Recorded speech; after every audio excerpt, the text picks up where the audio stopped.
Còn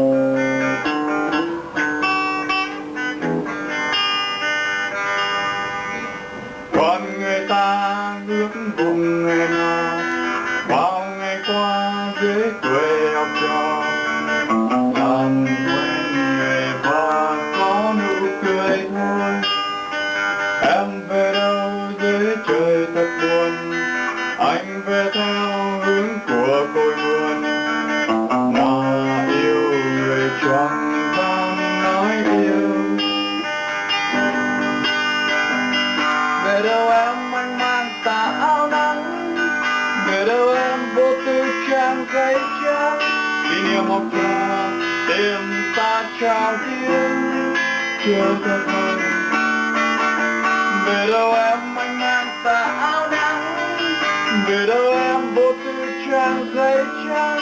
Kỷ niệm học trò tìm ta trao tiếng chưa thật hơn. Trên phố lắm người qua, trong tình yêu biết điều nào cần. Xa người sao thấy lại thật gần. Em bây giờ áo trắng về đâu?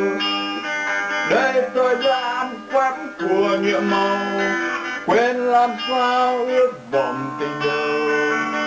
Yêu thương này ngàn lời khó phai. Về đâu em anh mang tà áo nắng, về đâu em vô tư trang giấy trắng. Kỷ niệm học trò đêm ta trao tiếng chiều thật vời.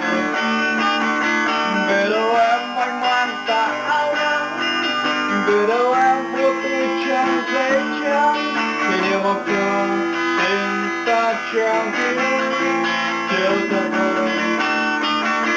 Trên phố lắm người qua,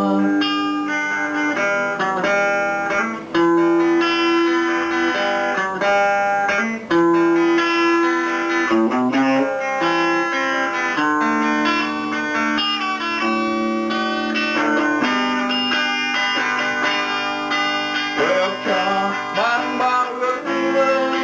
Ngày đi qua trên con đường hướng, vẫn trái lòng là niềm khát khao, niềm tin yêu vào ngày mai tươi sáng. Trên con đường mình ta với ta. Về đâu em anh mang tà áo nắng, về đâu em vô tư trang giấy trắng. Kỷ niệm học trò đêm ta trao tiếng chiều thật vời. Về đâu em anh mang tà áo nắng, về đâu em vô tư trang giấy trắng. Kỷ niệm học trò đêm ta trao tiếng chiều thật vời. Trên phố lắm người qua,